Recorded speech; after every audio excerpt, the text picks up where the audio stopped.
Welcome back to the channel. Today we're diving into one of the most anticipated compact cars making its way to Korea, the 2026 Peugeot 208. This is a car that's already making waves in Europe and is finally expected to enter more Asian markets, including Korea, as Peugeot continues to expand its global presence. So if you've been waiting for a stylish, efficient, and fun-to-drive hatchback, the new 208 might just be what you're looking for. Let's start with the looks, because honestly, Peugeot absolutely nailed the design on this one. The 2026 model takes the familiar sleek hatchback silhouette we've seen in previous generations and adds even sharper lines, a more aggressive front grille, and signature LED lighting that's totally unmistakable, especially the Fang-like daytime running lights up front.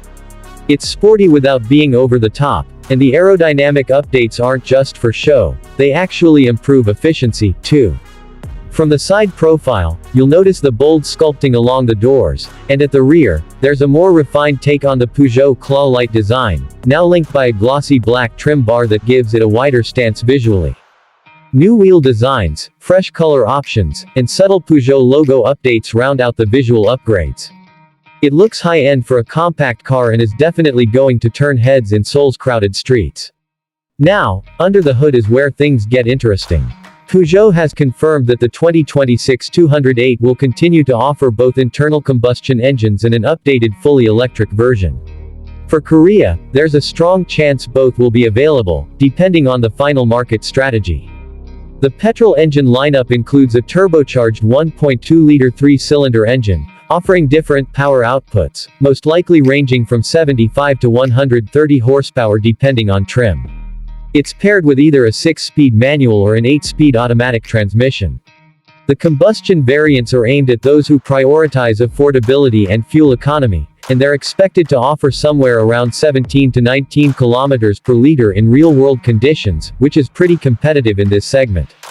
But let's talk about the electric version, the E208, which has been upgraded significantly. The 2026 E208 is expected to get a more efficient motor, delivering around 156 horsepower, and a bigger 54 kilowatt-hour battery.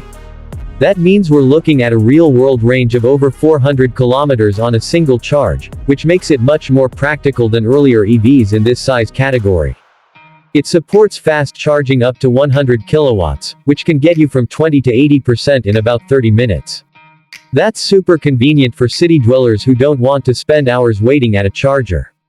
For Korean buyers looking to make the switch to electric, this could be a perfect stepping stone, offering European design, smooth EV performance, and everyday usability.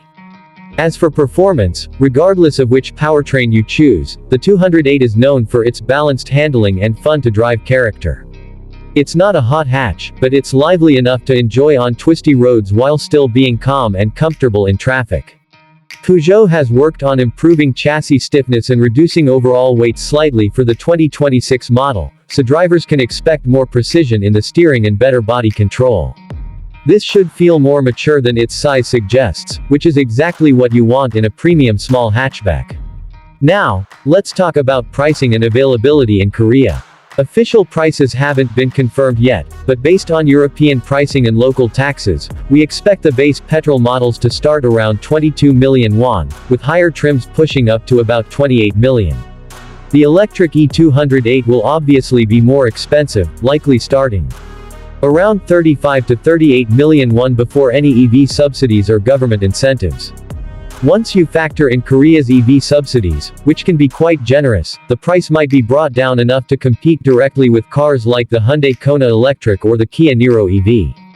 In terms of release date, Peugeot has hinted at a mid to late 2026 launch globally, and if everything goes according to schedule, we could see the Korean release either late that same year or very early in 2027. Peugeot has been ramping up its presence in Asia, and the success of their 2008 SUV and 508 sedan in Korea shows there's definitely a growing fanbase for French cars here. So, should you wait for the 2026 Peugeot 208?